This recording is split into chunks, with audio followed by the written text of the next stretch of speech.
Yes, guys, how you doing? Welcome back to Football Inc. How are you? Are you interested in some transfer news, views, and clues? We've got them here for yous. There's lots going on. Pre-World Cup bombers are going to drop. Romano is busier than a bee, and it means good things for our conversations. We've got massive stories for Tottenham fans. Savinho, he does look like he is next off the traps. He's the next cab out of the rank. How do we feel about that one? What about Kroupi Jr.? A massive transition, a huge flip-floppery in the move. Julian Alvarez. We've got stories regarding wingers. We've got stories regarding strikers. We've got stories regarding midfielders and centre-backs as well. And a couple of goalkeepers. We've got the whole full gamut today. Guys, do smash the granny out of the like button for us if you don't mind. Hit the subscribe if you haven't already. Notification button should be squeezed. Comments should be dropped. We are sponsored by OK Jersey. Code FINK15, the best price in town, the best discount in town. You don't get better than FINK15. Get yourself your future clubber. Get yourself this season's present clubber. Get yourself last season's clubber. 24 seasons before that's clubber. We've got clubber all the way back to the 1900s. It's actually quite incredible. And you can get your World Cup jerseys there too. Make sure you get over there. Use code FINK15, FINC15 for an additional 15% off. Big up to them for the sponsorship. We are also available on all your podcast platforms. So give us a little ratatata over there on Spotify and on Apple Pods, and give us a look up and give us a rating, follow, and a review if you don't mind. Lots going on, Johnny. How are you, mate? Lots going on. Yeah, look, I'm picking up. I'm starting to get my voice back, which is great in time for what's going on. Listen, the transfer window, Sean, is so fluid. As an example, Manchester United trying to nip in and get Ibrahim Konate after Chelsea said they weren't interested anymore, and then no more than 2 hours later, it's reported by Fabrizio Romano that now, after a phone call from Mourinho, that Ibrahim Konate is now looking to be Real Madrid bound, even though they've just signed Rudiger on a new contract. So it's fluid as anything, right? What's news today could be history tomorrow. Chip paper, mate. Chip paper. I mean, some would say clickbait, but no, we can only follow the news and the stories. And it's like a sieve.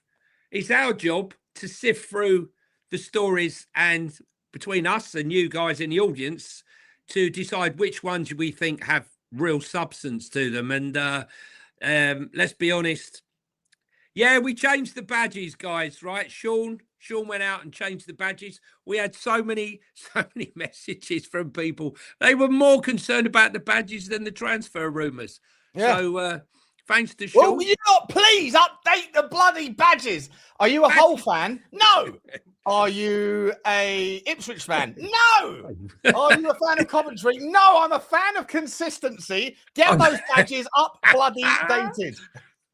Yeah, unbelievable. Asking you shall receive. The complaints, honestly, the complaints. Where should we start, Sean? Let's start with Savinho. Yeah. Look, I'll be honest with you. I'm not a massive fan based on last season's form. 7 starts, or 1 goal, 2 assists. Plus all the substitute appearances, didn't really do it for me.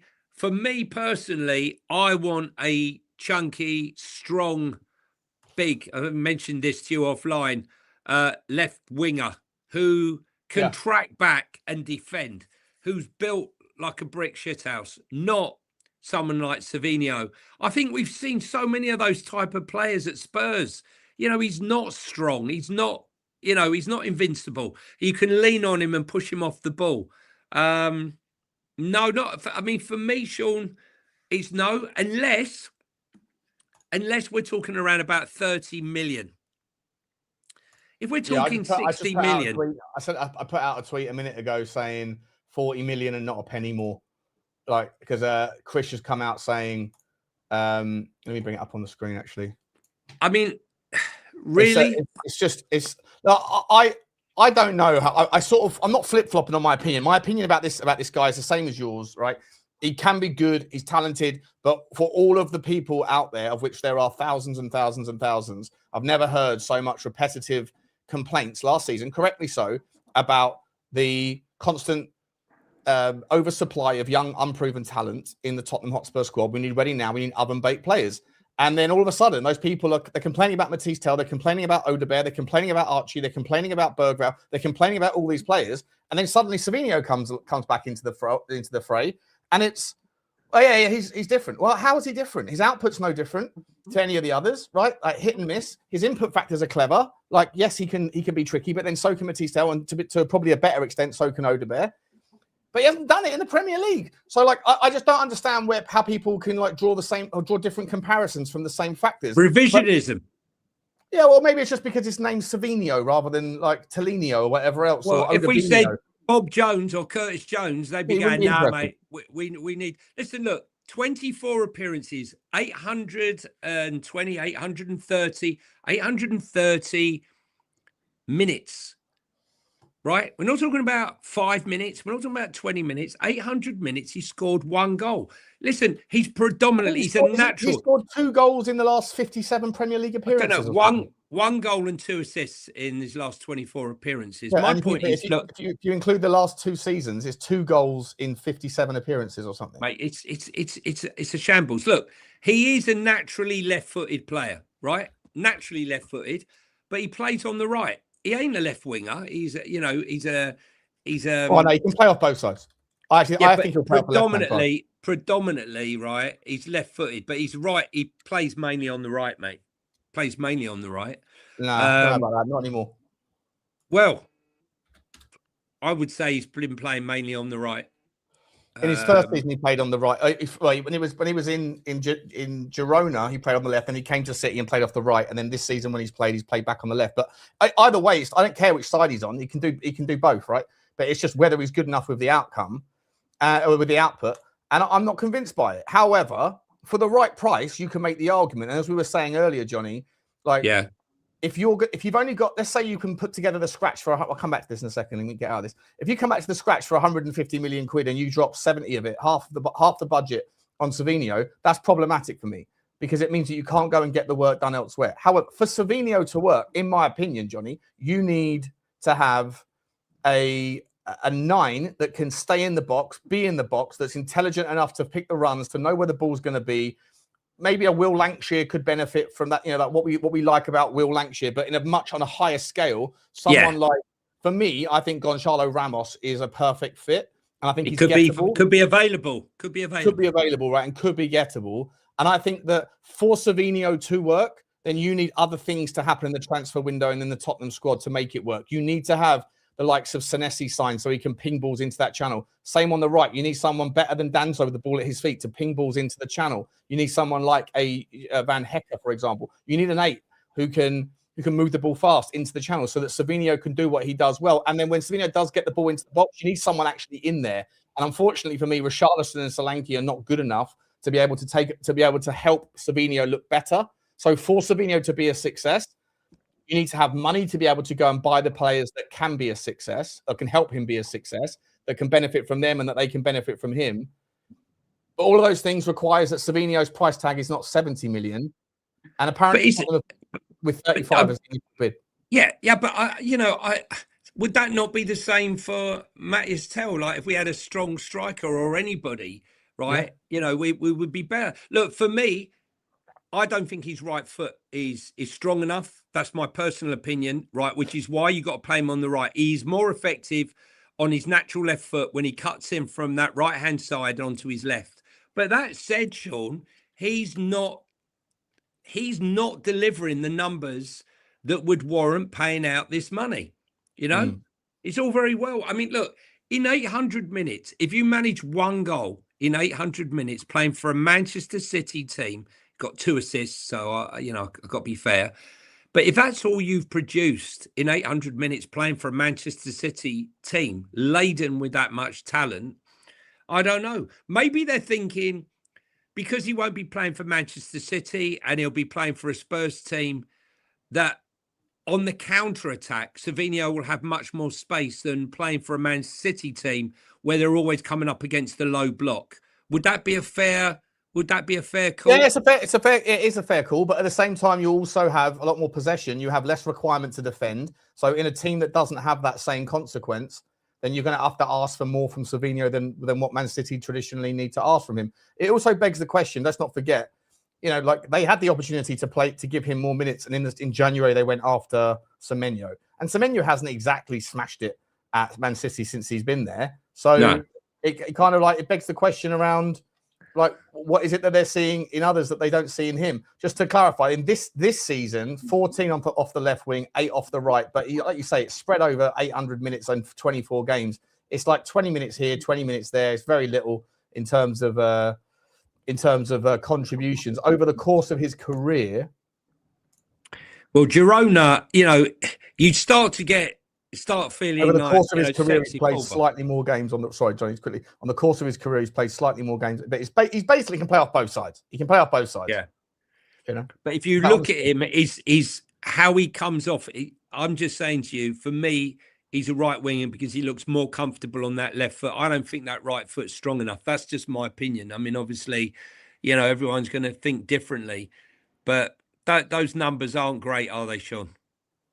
His output numbers aren't great. Look, there you go. 78 games as a left winger across all of his career. That includes Girona and elsewhere. 28 in 78 is not horrendous off the left. 16 in 70s and very much not great off the right. I just think, listen, he's an exciting player and Tottenham fans will get on board it. But I've just got a feeling that by October, we'll be having exactly the same conversations we had last year. I mean, when someone's leaning on him, I mean, look, when you look at Rayan, right, you try stopping him. He's a beast, right? Yeah. Or you look at some of the wingers, right? I want my winger to be 6 foot plus, a powerhouse, because that's what's needed in Premier League. Like an Ismail Sarr, he's a powerful player. Off the well, right that's what I'm saying. That's what I want, right? Not like a fancy Dan who comes here with all the tricks and fuck all end product, I don't see enough end product. And if you can't produce that end product at Manchester City, then what? I mean, Johan Lang, this is Johan Lang's leftovers. Well, that's the other concern for me, mate, is that all the players that we're linked with are players that we were linked with before. Correct. Lazy for a different manager that plays an entirely different style of football. Are they telling him, look, we've done all the numbers of him and Roberto De Zerbi's just towing the line? Well, that's another concern if that's the case, right? That's not what I want. That's one of the reasons why everyone bought into De Zerbi is because he's a no-nonsense, no bullshit guy. And look, if he wants Savinho, great. If he does, fantastic. And I'm not saying it will be a failure, but I'm just saying for the right price, I'm on board it, but for the wrong price, I'm not. And like I say, this is the story out from Krish, at least. And I don't know whether he's any good or not, but people give him credit. Tottenham Hotspur have made the official contract proposal to Savinho's agents in the last hours confirmed. 5-year contract until 2031 with salary worth around £6.5 million per year. So what's that? About 135 million, 130 grand a week, something like that. Savinho is expected to accept the proposal. Savinho wants to leave City and would love to join Tottenham. De Zerbi has already approved the deal, as informed yesterday. Tottenham are in direct negotiations with City to reach an agreement regarding the transfer fee. City want 50 bar, while Spurs are offering 35 at this stage, a package of 35. Deal is advancing very well. I think it will land at about 43, 44, but I think that's a little bit too much. But then at the same time, Johnny, if Matisse Tell kind of cost 35, 40, if Archie Gray costs 40, are we... How should we compare this? We overpaid, mate. We overpaid for the others, right? That's how we compare, in my opinion. In my opinion, we overpaid. Look, the other player, while we're on Spurs, because it's not a big one, but the other player we're looking at is Jean-Matteo Bahoya from Eintracht Frankfurt. Yeah. A midfielder, stroke, left winger, stroke, striker, stroke. Mm-hmm. Has he got any other strokes? There's a lot of strokes. Right-footed. Now this one looks a little bit more interesting to me. Again, very young. Again, depends on the price, but he's certainly versatile. Another French under-21 player alongside Audebert, alongside Tell. I mean, yeah, are we none really moving the needle with these things, mate? Is what I'm asking. Well, they're not. If you've got an issue with Matisse, Tell, and Audebert, how's this guy gonna? How's this guy a step up? Yeah, for me, like, I don't feel like they're needle movers. I don't know. Like I gotta say, I think Savinho's got that kind of razzmatazz, isn't he? Like where you think he probably like busy looking good, but what's the actual end product like? I think people will have a lot of those debates next if he does come to Tottenham. I just think that will be one of those stories, and the same with a few of them. There's a player that I really do like, which is that Ebdi El Zalazulu or whatever his name, El Zalazulu. I don't know, however you say his name. The Moroccan left winger at Real Betis. Done a lot of work on him on the Y Scout, and he looks good. But this other kid that you're talking about here, this Bahoya, I looked at him. He looked like it's the most oversaturated position in world football, right? Right-footed left wingers that are fast, tricky, got a nice little touch, nice little first flick. But whether they make it or not, it's the $100 million question. Do you think old Lang's gone? Oh well, like everyone else is going to Eintracht Frankfurt to buy players. They bought Ekitike, they bought Mamouche. I'll have a bit of that. I'll go in there. Who have you got? Yeah. Who have you got? I don't know what he does with his scouting, man. But listen, I'll repeat myself again. I think in the Premier League, you need a robust, strong player to play down the flanks, and whether it's like a Rayan type or what's his name from Palace that you mentioned just now. Sarr. That's the type of player I want. The player that can ghost past players, the guy that can track back and win tackles. I don't see Prem proven as well, isn't he? Prem proven. Yeah, Prem proven. I'm not 100% sure that I've seen enough in all the time. I mean, even this season, we have the conversation, you and I, Sean. Thank God we dodged a massive bullet there by not signing Savinho. Can you imagine if we'd have paid 70 million for him? Yeah. And here we are coming back, offering. I mean, have you not got any embarrassment as a director of football that you were bidding 60, 70 million pounds and now you're coming back this time and now you're bidding 30, 35? What happens if you were successful in the last summer? I mean, it would have been a disaster. Maybe it would, maybe it wouldn't. We don't know, do we? It's like it's horses for courses. Like it's a different timeline of reality. Do I think he'll have a little bit more space, a little bit more opportunity at Tottenham? Yes, but do I think he'll have a lot more work to do off the ball and help out people behind him? 100%. How does that look? Like for me, like I say, it all depends. Whether he will be a success or a failure if he comes to Tottenham depends on what we build around him, because I don't think there's too much difference between him and what other things we've already seen at Tottenham, but there's just no continuity. There's no fluidity. There's no dynamism amongst the kind of the front end of the park.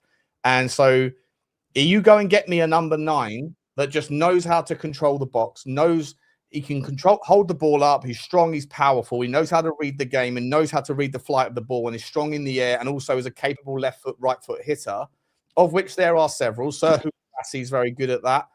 Obviously, I'm a big fan of Gonçalo Ramos. I also agree with you generally that I don't think it will happen. I think it'll be too expensive, Johnny. But I also think your man Ivan Toney would be someone that would benefit as well from someone like Savinho, possibly more so than other types of wingers.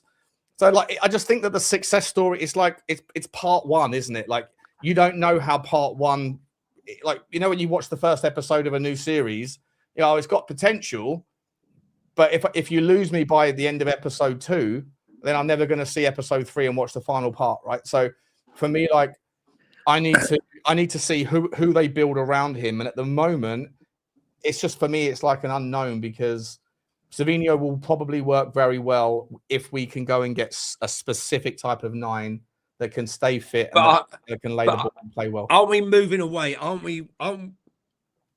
Were we not told we're moving away from this? I mean, look, if you're turning around, like we're looking at buying, all these French under-21 internationals, right? But we've never gone for the one that's probably the hottest French under-21 internationals, which is Kroupi Jr. Now, if you were telling me we were looking at spending big money on Kroupi Jr., I'm all in. I'm getting excited. Yeah, Sure. but he's going. But he's wanted by the very top teams, isn't he? By the Arsenals and yep. But I'm just saying that Spurs are going. Well, we'll take that French under-21. We'll take him. We'll take him. We'll take him. And all of them. Let's be honest. Wilson Odegaard hasn't really done it. Well, he's always injured, isn't he? We've got no idea about it. I think if Odegaard could have a season without being injured, we don't know. We've got no idea with him because he spent all of his first season out injured and basically all of his second season out injured. So, but how much have we spent on Wilson Odegaard and Matthias Tell? What was it? 25 on Odegaard and 35, about 40 on Phil, something like that. Yeah. So about 60 million quid, something 60, like that. 70 million. We could have bought one top player for that money. Who could have done bloody something. Pitch, mate. It's that bloody pitch. It's the bloody pitch. With Kroupi Jr., right? I mean, how do Bournemouth find... This is what I want to know, right? How does someone like Bournemouth find a Rayan, a Kroupi Jr., a Clivert, a Savinho? Like, why are they buying these players? A Hoisin, a Kirkes, and so on and so on and so on, right? How can they keep producing these players and we try and pick a star out of a lineup and keep failing every single time? Because they've got quality in their scouting and they've got a quality DOF. Like Pinto versus Lang is like, I don't know, Kroupi Jr. versus Matthias Tell or whoever you want to put in there. Right? It sort of speaks for itself. It's a good representation. We haven't got a decent DOF. We haven't got a good scouting department. We don't have like permanent positions in permanent areas of the world that are aware of these players as they emerge. And I know we're not going to talk about anything, but like you've got some connections to people in the southern American continent. Yeah. And like last summer and in January, I mean, God, we were inundated with, it was like the new trendy thing, wasn't it? All of these players that were like emerging that were coming through. Rayan was one of them. Spurs were linked with Rayan, but he ended up going to Bournemouth. I mean, but there's about a dozen others that either have moved, will move, have already got moves pending to Chelsea or to other teams in Europe. And yet Tottenham seemingly do a lot of huffing and puffing around these players, but don't. Who was the central midfielder that we were looking at from Botafogo, the beast that ended up going somewhere else, or is he still there? I can't remember. Do you remember what I'm talking about? Do you remember the guy? Can't remember. Well, Forest bought 4 Botafogo players, so I'm not quite sure which one you bought. Was it Danilo? Yes, he was on loan, wasn't he? Hang on, what was the one that was in loan in France? Are you talking about that one? It was a loan on Lyon. Which? No. I think Danilo is still at Botafogo, and I think Man United are interested in him now. But we were looking at him like last year, looking huffing and puffing, but never actually wanting to take the trigger. And now apparently the geezer is going to be an absolute monster. So like we're obviously like we're aware, but we kind of just like poke around. We don't really. It's a little bit of foreplay, I mean, like Kroupi Jr. cost 13 million from Lorient. Yeah, 13 million. Yeah. And even now they value him at like 40 million, 50 million. He's 19, still 19 years of age. But we can't spot a diamond in a field of shit. We just can't. Loads of players we missed out on that Mikhail Tadze. Do you remember Mikhail Tadze who was in Lyon? Was it last year? And then he went to so many, mate. So many. Madrid. Do you think? Or where did he go? Do you think that Kroupi Jr. will end up being as big as people think, or do you think it's the hype, and it won't amount to anything? I got to be honest with you, like I saw him when I was down at Bournemouth, and he seemed like a little kid down at the park. He came over signing autographs for all the Bournemouth kids and stuff. With a smile on his face, obviously been trained well for media and stuff like that. Really engaging, lovely kid. Arsenal looking at him, PSG looking at him. When you consider that he may go, I mean, transfer market, I think have him on for valued around about 40 million euros. And this is where I have a problem. I can see that Kroupi Jr. is doing the business. I watch him week in, week out, because I love watching Bournemouth more than I like watching other clubs. Including Tottenham.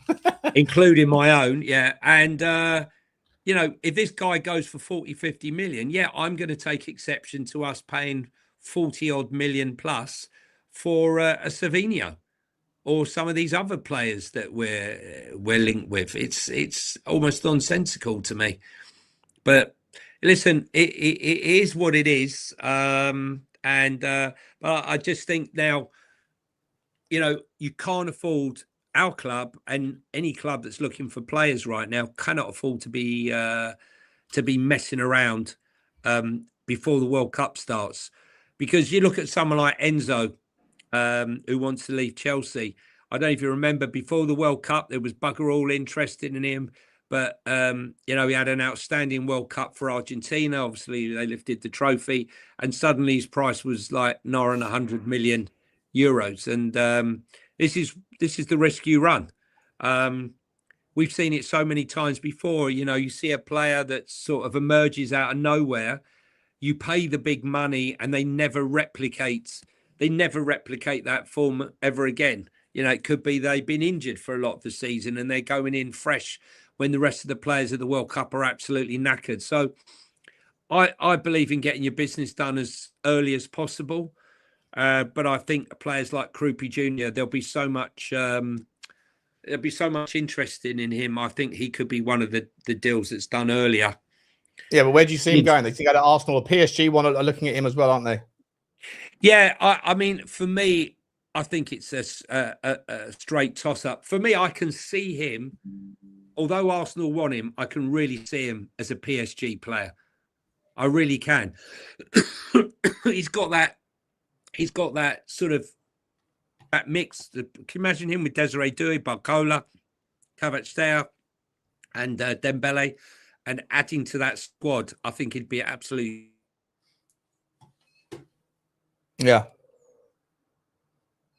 superb stuff. What about the news on Iraola, Sean?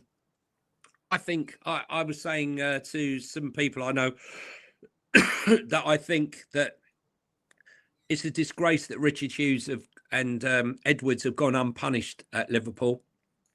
They've only got 1 year left on their contracts. And yet I really, truly believe that they are the ones that have let Liverpool down.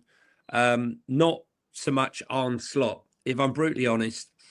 You know, all the shenanigans, letting Konate go, not tying up a deal, you know, bringing in all these players and having such an unbalanced squad, not giving him his defenders. Yet it's you know, it's only one man that's paid the price for it, and it's Arne Slot. And I wonder as well that Iraola's game, the pressing game, I wonder whether Liverpool actually have the right squad to play Iraola's football.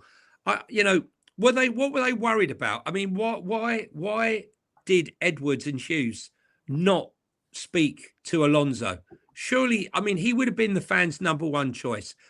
He's tried and tested. He's done it all. You know, as we saw with Thomas Frank, that step up. I love Iraola, don't get me wrong. I've loved their football this season. But have we seen with so many managers that step up from Bournemouth to a Liverpool or Brentford to a Spurs, or there's other examples of it, often it's too much. And I actually don't even believe they've got the right type of player for Iraola ball. What are you thinking? Yeah, I listen. I think we had this conversation before. For me, I don't think it matters who the manager is. I think Liverpool, if the argument was that Liverpool don't play sufficiently attractive football, you can't do that unless you have unbelievable strength in depth at the back. And obviously, Scalini's injury was a big hit for them. But they've just been poor. You know, Konate was poor for 80% of the season. Van Disney's no longer the player that he was. It took a little bit of time for Kerkez and Frimpong to settle in. I'm still not convinced by Frimpong myself personally. I think Kerkez will get there. But I just think that they need a rock of a centre-back, and they need someone, if they're going to play that aggressive front foot football, then they need someone with unbelievable pace who isn't 33 or whatever, however old Van Disney is now, to be able to get them out of trouble in the transition. And so what worries me, again, not to make this about Tottenham, but it does worry me that there was rumours out saying that, you know, Mickey van der Ven's family is you know, they're all Liverpool fans, and so if Liverpool did come in for him, then he would push for the move. But do you think? Not to take this off of the it's not take this off the Liverpool thing, but I do concern myself because Tottenham are making you know, the right moves with some of their defensive stuff, but I do worry a little bit about some of the links there with regards who it is that's going to get Tottenham out of jail in a certain situation. I think you can make the same argument for Liverpool. So I think Mickey van der Ven's kind of his stock rises in that regard, because if they're going to play more offensive, more aggressive football, Liverpool, then they absolutely need a world-class, incredibly fast, get yourself out of jail free card. And that in the Premier League, there's only a handful of people that can do that, and one of them is obviously Mickey van der Ven. I'm just wondering whether directors of football, Sean, get away with murder, mate, and throw the manager that they've appointed themselves under the bus. Because, as I said to you before, I believe Johan Lang has been a ridiculous disappointment. Shocking, right? Signings, managers, all of it, right? And I think Hughes and Edwards are equally culpable, right? They should have built on what Slot did previous year, right? They should have been signing Alonso. I mean, hang on, how do you go from, yeah, he's going to stay? What, you decided afterwards, after Alonso's gone, right, and accepted the Chelsea job? He must have got no inkling that Edwards and Hughes were going to approach him and said, well, it ain't going to happen, so I might as well come here. I just think who knows, mate? Maybe they did have a conversation with Xabi Alonso and it just wasn't a good fit. I'm not that close to the situation, so I haven't really followed it. But like, listen, if you're asking me as a neutral, do I think Iriola or Xabi Alonso, who's better? Well, who's got the most? Look, we know who's got as a player and his history-wise, what he's done at Bayer Leverkusen. And like, let's be honest, he didn't ever get a chance at Real Madrid because of maybe that was the concern, right? Maybe the concern was, well, at Real Madrid there's a lot of egos. Liverpool probably have some egos as well. I know Mo Salah's probably not going to be there anymore, but there might be others. You don't know. There might be some other people in there that are a little bit prickly that we don't hear too much about. And so maybe they're privy to more information about the squad shape and the squad makeup, and the fact that it probably wasn't just Mo Salah. Like maybe Mo Salah was the most vocal that kind of forced the hand regarding Slot, but maybe there were other players in the dressing room that felt the same as he did. And so maybe Edwards and the like are, you know, privy to that and are thinking, well, the last time Xabi Alonso had to face a bunch of egos, he didn't really handle it. And maybe Iriola's just got a little bit more age, a little bit more, certainly Prem proven, which is a different beast. I don't know, mate. To me, listen, you can flip a coin. Would I, like, if I was a Liverpool fan, would I have been happy if Xabi Alonso came in? 100%, and for all the reasons you've outlined. Am I unhappy that Iriola's come in? Absolutely not. No. Listen, look, I definitely think Iriola's an exciting manager. Had we not got De Zerbi, I would have been delighted to get Iriola. I'm just saying that I think the directors of football at Liverpool have got away with one. Slot's paid the price for their ineptitude in the transfer market and dealing with some of the shit that they had to deal with. And, you know, at the moment, I believe that Johan Lang has got away with 2 years of absolutely shoddy recruitment and other shenanigans that have been going on. And they're still running around unscathed. And they are costing clubs. When you see how well, you know, the Brentford recruitment has been, with like your Igor Thiagos and how good Bournemouth is. Stop going on. You know, I don't want to keep harping on, but with your Rayans and your Kroupi Juniors and all the other players, how many players they've sold, you know, to sell Savinho, right, and still go unbeaten in 18 games after you sold him, says that they have a fantastic recruitment policy. And, you know, there are many clubs that just can't match it. Anyway, we shall see. But so the other news coming out, there was a delay, as we were saying yesterday, at the appointment of Jose Mourinho at Real Madrid due to the presidential elections. But stuff is obviously going on. He's wasting no time. As I said, Rudiger, who looked like he was on his way out the door. Now Mourinho's in. He's signed a new contract. Ibrahim Konate. How old is Antonio Rudiger now? Must be 34, is he? 33, 34, yeah. But I suppose Spanish league, you know. Now Ibrahim Konate is now set jet footing on his way to Real Madrid. And where was he going to go? Konate's going to go Real Madrid. Where was he going to go before that's happened? Well, there was rumours this morning that Man United were coming in for him. Chelsea, Bayern Munich were and ahhing. Chelsea pulled out, and Man United, who are looking at centre backs, were interested. What it means now is that it leaves the way for now that Mourinho's leaving. Is for Marco Silva now to leave Fulham and go to Benfica.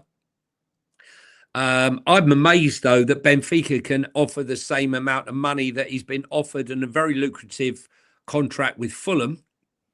Do you think it's the draw of European football and the chance 100%. to... Yeah. 100%. Yeah, massive. Benfica's a massive team, mate. Huge team. Yeah. Historically, massive. European pedigree, always in the Champions League. I think Simon Jordan pointed this out, right? Like, to someone like Marco Silva, it's not like they're destitute, is it? Like, they're wealthy, they're more than wealthy enough, to earn 20, 30 grand or 50 grand a week less or whatever it might be, a couple hundred grand a year less, maybe even £1 million a year less. If it kind of ticks a box in your resume and money's not your driving factor, then it makes sense. You see, this is the thing. This is what Sean was mentioning before. When we do sign an unknown, if, like, say, for example, we got in a new director of football and he came up with a Rayan that no one has to, have to do a Danny Rose Google, everyone's up in arms until he suddenly beats two players and bangs one in the top corner. I always knew he was going to be talented. I always knew, right? Yeah. But I feel like it's a balance, Sean. It's a balance. It's about having oven ready and these type of players. It's all about recruitment, baby. That's it. Get the right players in for the right manager. And, Perez, you say he should have left. He was 100% leaving, but he's obviously had a word with Mourinho. Don't forget he was at Chelsea. Maybe there's a connection there somewhere along the line, and that's why he's decided to stay. Listen, they've offered him a new contract, so can't knock that one. What have we got here? Konate, what's he got here? Konate going to Madrid is the definition of falling upwards. Absolutely. But listen, Real Madrid have got a tough gig next season. Barcelona mean business. Barcelona smashed it this year. Real Madrid obviously always a fantastic entity, but when was the last time Real Madrid didn't win the Champions League, didn't win the La Liga, and did they win a cup? Or did Real Madrid actually? No, didn't win. I don't think they won. They won nothing this season. I don't think they won anything. But going back to Liverpool again, Konate. This is where I blame the fucking directors of football again and the recruitment. Konate told the fans he was staying at Liverpool, and like 4 games later, he's leaving, right? So, on a free. So, something's wrong somewhere. We got some super chat. Oh, there you go. Sorry, mate. Big up to James _119. First super stick of the day. Choo to you. Thank you very much, mate. Appreciate you. So there's Johnny, always supporting, always here, always doing wonderful things. As is this man, Chew Deeney. Big up to you, Choo. Choo. To you. Appreciate you, mate. Appreciate you, buddy. How are you, mate? Good to see you. Thank you very much indeed for your support. Always here, always supporting. And Vice City Live, changed his name again, Cat Fun, the artist formerly known as. I think Vice City, you should change your name to the artist. How many? Yeah. How many formerly known as has he had? Cat Fun has changed his name more times than a train robber. Got more aliases than bloody I don't know ever. Anyway, big up to you, bye. Thank you very much. He says, big up, lads. Glad you're feeling better, Johnny. Thank you very much, guys. Guys, if you're in the chat, you know what to do. Help support the channel. We bring this for you. So please hit the like button. And if you're here for the first time, guys, we're trying to drive the channel up to 7,000. Loads of you watch. Hundreds of you watch, even thousands of you watch. But loads of you don't hit the subscribe button. Subscribe doesn't mean it costs you a penny. It just means that when we're on, you get a notification. So don't be shy. Hit that subscribe button. Nice to see 500 people or so in the house today. Transfer news views includes. It pulls them all out of the woodwork, mate. Yeah, they're coming out. Bloody Arsenal fans on Sunday. They're coming out. Hey, they know it's off. We're off and running. How many of those Arsenal fans that were out on the parade have never put their fake Arsenal shirt? They haven't pulled it out of the dusty wardrobe for years. Oh, we got something to celebrate. I'm an Arsenal fan. Always was. Let's go out and beat some people up. Did you see that guy? I don't know if you guys have seen it. Have a look. It's on Instagram. It is an Arsenal guy walking around with a microphone, and he goes, "Who do you prefer? Horacio Gomez, or some other guy, Slafalovic, right?" And he's asking all these fans, and they're saying one or the other. They have absolutely no idea, right? It's not one or two he's picked out. He's asked loads of them, right? What do you think of the manager? Do you know who the manager is? I mean, this guy's going on. He's just asking women. He's asking guys. Clue, mate. They're all just there for a party and a piss up. Loads of the women are going out and bought Arsenal shirts just to walk along the high street to see if they can pick something up. Embarrassing. OK Jersey probably had a field day on the Arsenal side. Yeah, listen, Arsenal side, didn't they? Let's be honest. If you're on OK Jersey and you want next season's Arsenal, well, I don't know if you want last season's, but it's probably got a few of last season's left.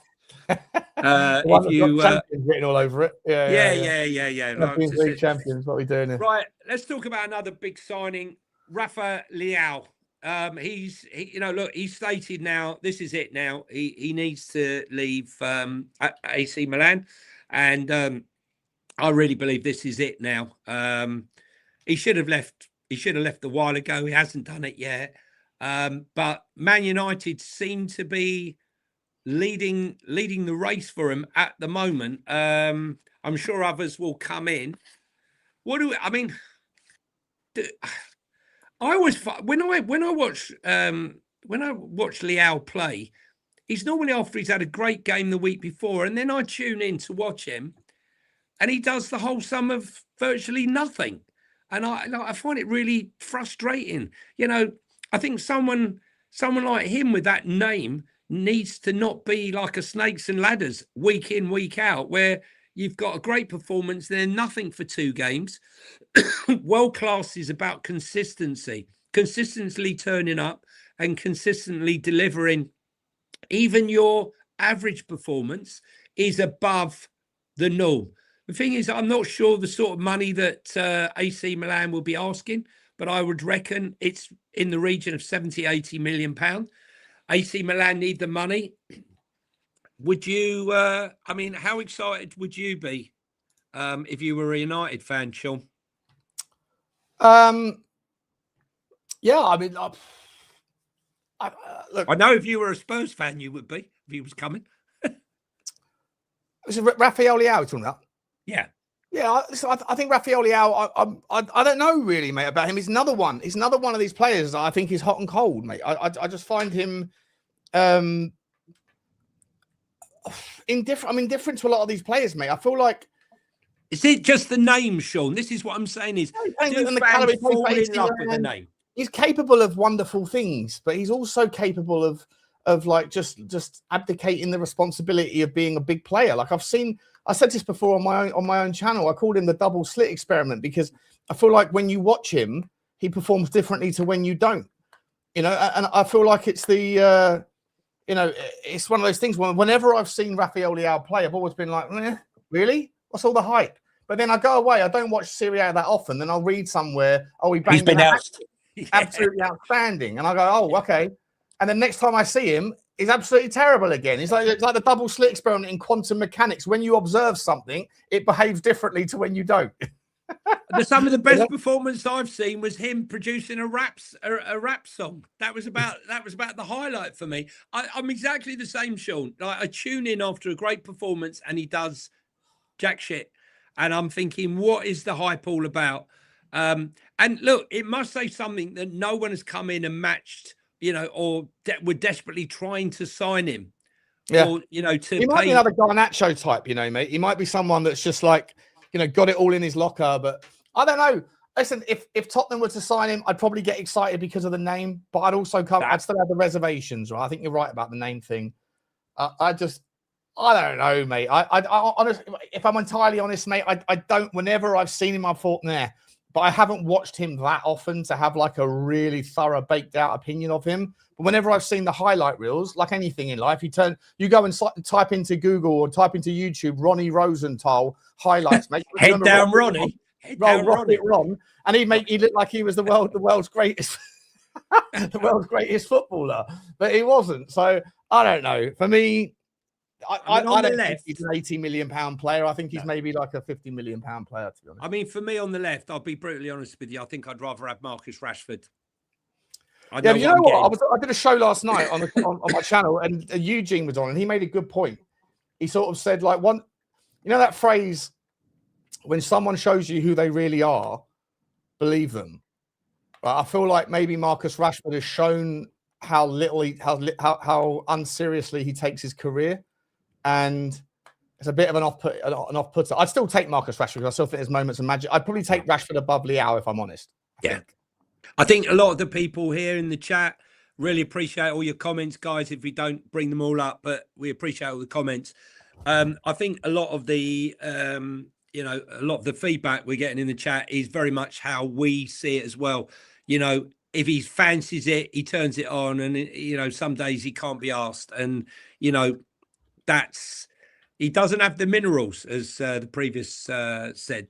I not for me, and especially for the sort of fee that we're talking about here. It's definitely a no for me. But we shall see. We shall see.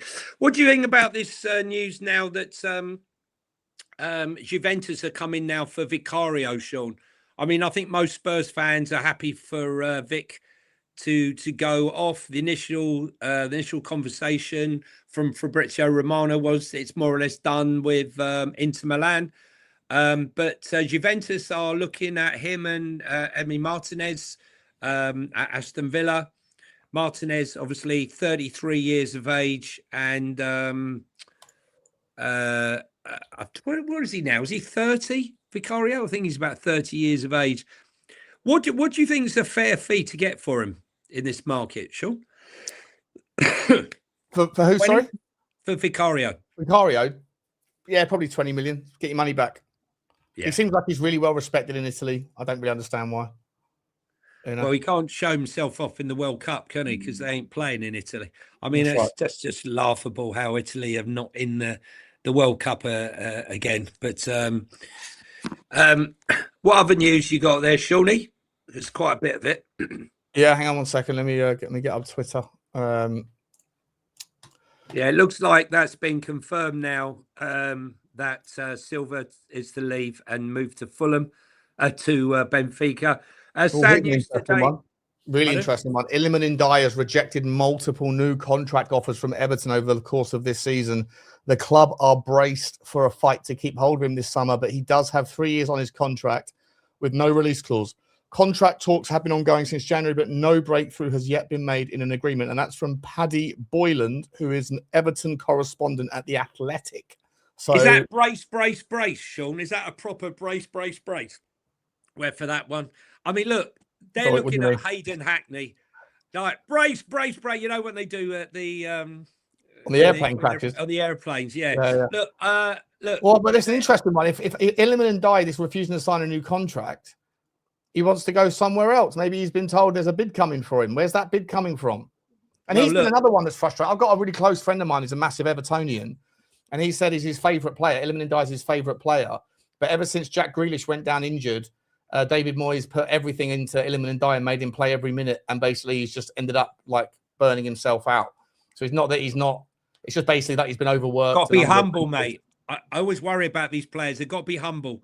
You know, the guy was playing at Boreham Wood not long ago, right? Let's see. Look, Everton's recruitment's been a bit sort of hit and miss, and Ndiaye was a good one. They're looking at Hayden Hackney. Again, they're really revisiting that one. I think they want to move quickly there to beat Nottingham Forest to the player. But, when you look at their previous thing, I mean, whatever happened to the near fatal car crash that Spurs might have had we bid for Tyler Dibbling. I mean, Tyler Dibbling, what did they spend on him? 60 million, 50 No, million? not that much, was No? it? Was it 45? 40 million, yeah. Something like that, but a lot. And but they still, apparently they still rate him as one for the future, but that's the way that you cover your tracks, isn't it? Yeah. But like, one for the future, but he's not playing, you know? I mean, Hayden Hackney, we've had a few conversations on here, you know, why at 23, coming up 24, has no one plucked him out of the championship? You know, they plucked all the other midfielders of his ilk over the last 18 months, 2 years. Be interesting to see, you know, whether Spurs would go for someone like that or they would go for more of an Alex Scott. But I think even though Alex Scott is a Spurs fan, I think it'd be very difficult to drag him out with European football on the horizon, but we shall wait and see. But Everton, they really need to get a striker. I mean, Beto and what's his name are just not Barry, isn't it? They're just not good enough, mate. Yeah. They're just big lumps. Maybe we can sell Richarlison back to Everton. Yeah, well, I would. 20 million quid. What do you reckon you can get for Richarlison? 20. Yeah. I reckon Spurs would probably want 25, though, considering he scored 11 goals. Yeah. I would think they'd want that sort of money. Do you think he wants to stay in the Premier League, though?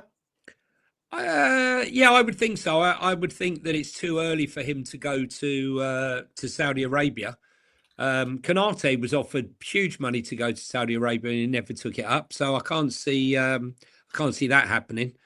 I think he might go back to Brazil, or he might. I think he'd like to go back to Everton. Actually, I think that would be an interesting one. But then Everton, well, they've got Tierno Barry, they've got Beto. Neither of those two really really pulling up trees. Everton fans would probably take Richarlison back, I think. But I also think that Everton are kind of moving on a little. Like they're a better team than they were. I think Everton have got the potential with a bit more investment and a few more kind of fundamental changes. They can keep hold of James Garner, for example, which will be a really big, interesting summer for him because he's so desired everywhere. Very good, very good. And get Braithwaite back fit. They can keep Braithwaite and keep him fit as well, 100%. Then I think Everton can build. But like, if they go and bring back Richarlison, I just feel like. And the banqueting seat, you know, Dewsbury Hall has been good this season. But I think, you know, the tail, you know, the front of that, a bit like Spurs, is a bit weak. Also news for Newcastle fans, Fabian Schär has signed an extension on his Newcastle deal. It's only a 1-year contract extension due to the fact that he's 34. But they've also released John Ruddy, Max Thompson and Matt Targett. Their contracts have expired and they've just released them. And the trio are the latest takes because Kieran Trippier and Emil Kraft have also gone. So it's going to be interesting. I'd be interested to see what happens. Don't forget, Aaron Ramsdale, Sean. Yeah. Is going to go back now to his parent club, Southampton. We ain't going to want to stay there now. They're in the Championship. I think the plan was, should they get promoted to the Premier League, that he would be their number one goalkeeper. Can you see him moving? I think Aaron Ramsdale is far too good to not be in the Premier League. I think he's a very good goalkeeper. I don't know where he's going to end up. Where he was at Southampton on loan, right? No, he was on Southampton. Southampton bought him. And then he was at Newcastle. Newcastle loan. That's it. Sorry. Yeah. Sorry. Yeah. So it'd be interesting. Yes. Did you see Southampton's apology? Was it Ekberg or whatever his name is? The guy. Yes. A little bit shameless. Came out and said, "I'm sorry. I'll earn your trust back." Yes. Context. I want to give you context. Where are your apologies? Where are your apologies? I want to give context. Yeah, when we were in Italy, many people look over the fence at the training. I sort of thought that the tree was big enough so that no one would spot him. My apologies. We thought if we dressed him as a chicken, no one would notice. We was clucking up the wrong tree. We got no advantage. I mean, it was a real backhanded apology. I'm reading some of the comments from the Southampton fans. If there are any Southampton fans in here, please come in and give us your thoughts on it. But it was it was an 8-minute apology, and I see Southampton fans were either fuck off or they were saying you could have said it in 3 words. Yeah. Right. You didn't need an 8-minute apology to go. I'm sorry. That's all you need. I'm sorry. It will never happen again, basically. Yeah. Marcus Rashford, Sean, right? I still think deep down that Barcelona would love to get him on loan. The difference is Man United need to get rid of him if they're going to buy Rafael Leao. They need to get the money in, need to get him off his wage, the wage bill. Whether or not they can take a really low wage, a really low fee, and still pay him the money. The only club he's going to take a wage decrease is at Barcelona. He's not going to take it at any other club. But Newcastle, Aston Villa, what is his wage? 300 grand, 300 grand, 350 a week. But Newcastle, Aston Villa, Tottenham, and just sort of creeping in at the back, watching what's going on, is Bayern Munich, to give up some backup for Luis Diaz. Yeah, Luis Diaz, because don't forget, Bayern Munich did spend quite a few weeks talking to Anthony Gordon before he decided to jump ship. Maybe they might go in for Rafael Leao. Well, I think they're more likely to go in for Marcus Rashford. I can see. Could work. Yeah. I don't know. Will Bayern Munich pay 350 grand a week for Rashford? I don't think he's earned it. I don't think, if you're his agent, you should sort of go, look, you've got how old is he now? 26? Right. So you've still got a long time on his career, right? So you kind of go, just take a little bit less greed now. I know his agent is also going to get paid off on the greed as well. So maybe it's they're all in the greed game. Turkey's waiting for Christmas. But I feel like they could probably go down to 250. And then they've got 10, 12, 14 clubs that they could be that take their pick from. Be interesting to see what happens. I did want to ask you, Jonny, about Real Madrid's pursuit of a right back. Denzel Dumfries is now the number 1 on their list because Pedro Porro, according to reports this morning, Tottenham have shut the door on the Pedro Porro story. I mentioned this again on my video earlier. I feel like I'm going back and forth in my mind about this Pedro Porro story. The more I think about it, the less inclined I am to sell him. Look, I think the thing is, if he wants to go and he insists he wants to go and they're going to pay him 50 million, thank you very much, right? Yeah. There's no need to force him out. There are other players to raise money for. Where do you go to find a right back? The market's not great for right backs. If Denzel Dumfries, remember Denzel Dumfries was a free transfer a couple of years ago, right, when he was playing over in Inter Milan, and he ended up staying off. I forget what happened, but he was running out of a contract.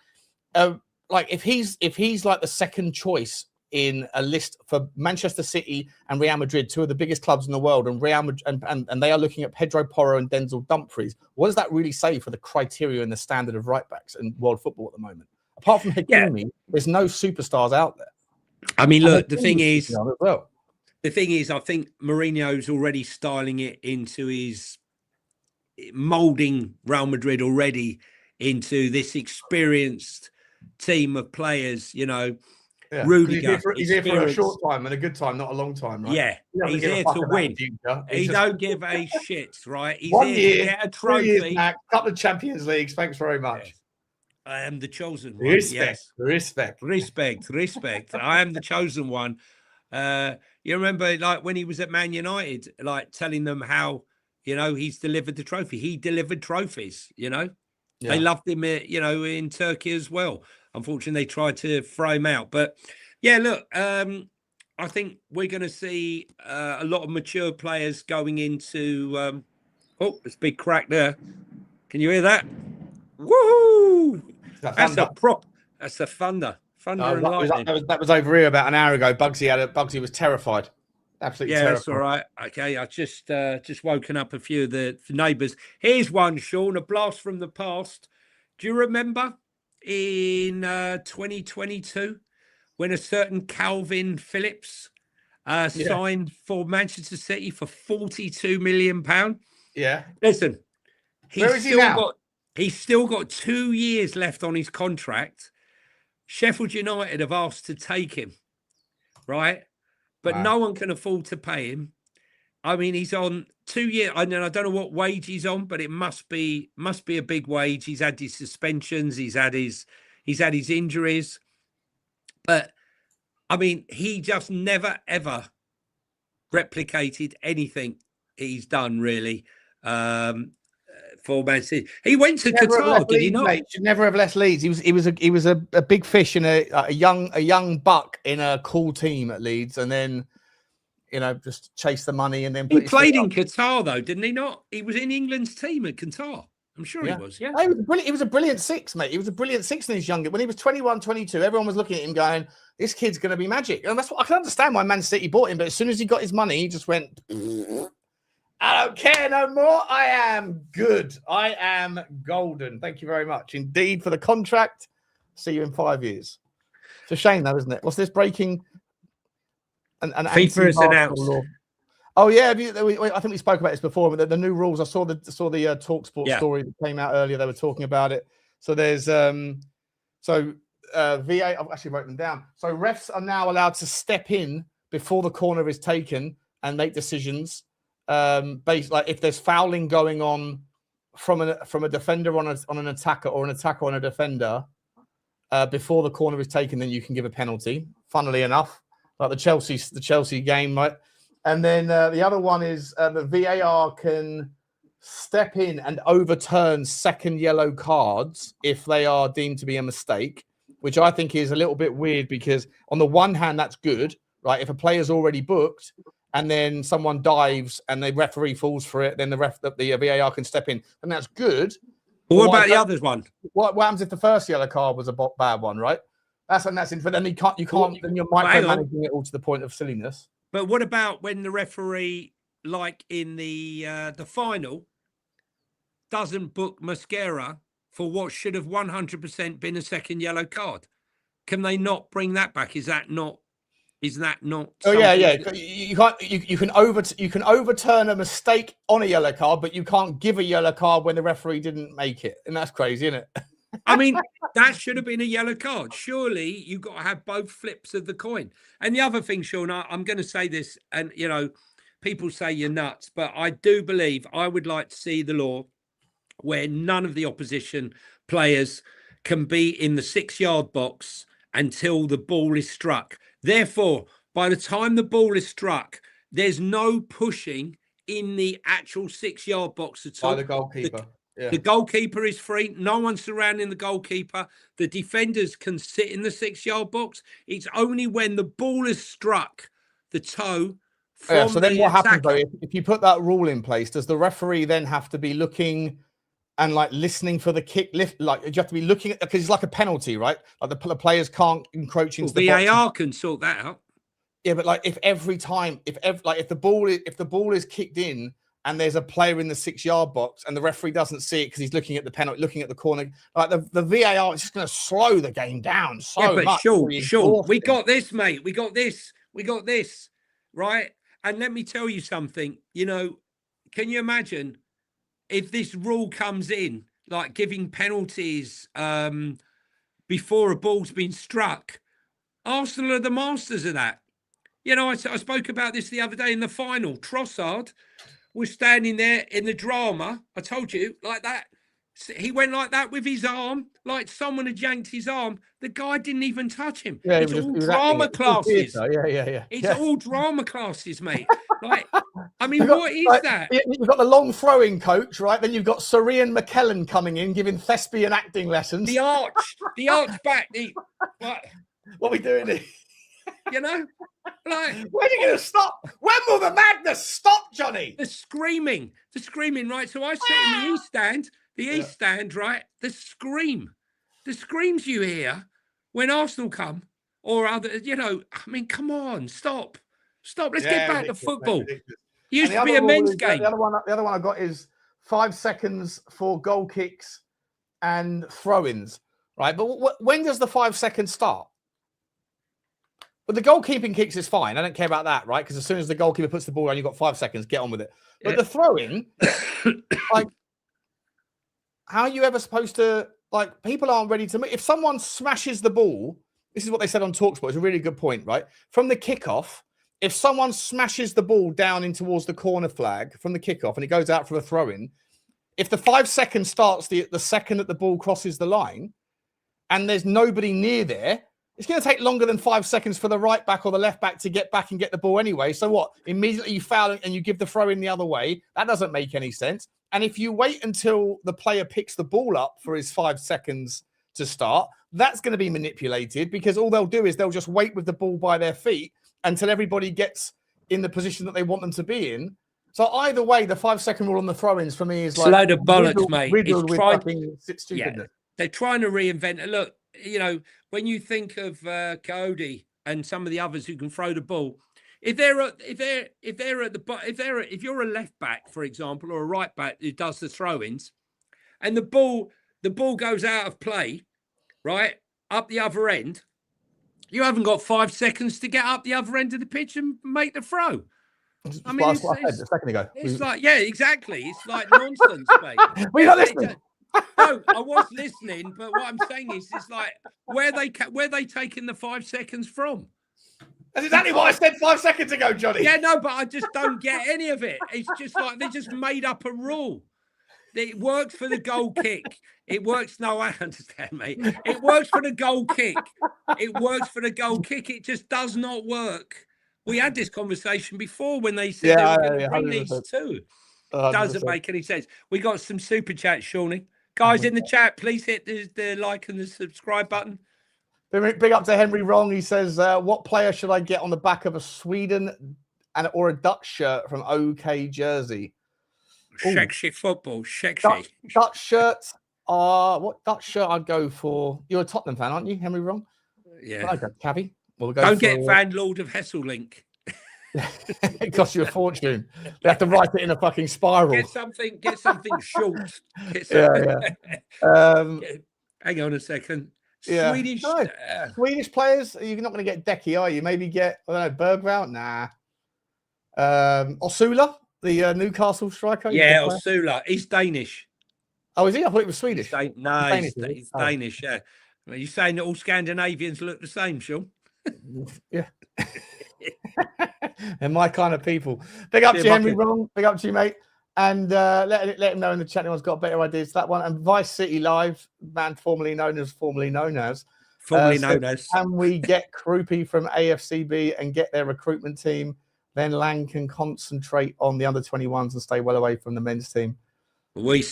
Sean and I mentioned this a few shows ago that, you know, if you're serious and you want to do something, you go in there and you make them an offer. They can't refuse the Bournemouth recruitment team, because they're not using the systems that are being used by Brentford or the systems. Grand old Johnny. You weren't paying attention. You were just dialed out entirely. I was listening. Dialed out entirely. No, I was listening. I swear I was listening. I swear. Elevator music going on. It's just. No. All right, let's just round it off. I think we're done for today. Johnny, do you want to round us off, mate? Yeah, no. So, guys, please don't forget, hit the like button, hit the subscribe button. And if you're dropping in later, don't forget to drop some comments and we'll get back to you and answer those for you. And don't forget our sponsor, OK Jersey. Still some time to get your shirt in for the World Cup using code FINK15. You get an incredible 15% off of already very good prices. And you should definitely get there before the World Cup. So I just heard a noise there in the background. What was I going to say to you? The thunder is back here as well, and Bugsy's jumped.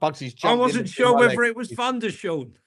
No. Yeah, Bugsy's down here. I'm not playing with myself. I'm playing with the dog. She's under my feet.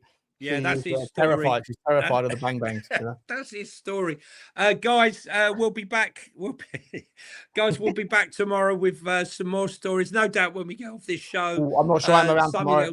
I think I'm out most of the day tomorrow, so I don't know if I will be. Well, maybe listen, I might I might pop on and do one if Sean's not there. But to all you guys who were complaining about not having the Ipswich, not having the Hull, and where's the other one? Coventry, right beneath your body. Oh yeah, Coventry. There you go. They're there, so don't feel left out. Okay, guys. Cheers, guys. From me. Goodbye from him. Bye. Bye.